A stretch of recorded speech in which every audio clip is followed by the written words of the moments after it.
Dari rekaman CCTV ini, Hanan 36 tahun terlihat melakukan pencurian di salah satu gudang barang bekas yang berada di 3 Ilir, Palembang.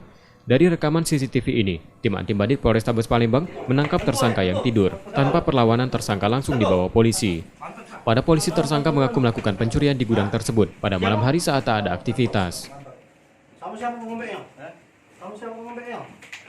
Modus ini pelaku memanjat bagian belakang gudang, kemudian mencongkel dan masuk ke dalam. Jadi dia membuka pintu, mengeluarkan besi-besi yang ada di dalam, dan besi tersebut dijual.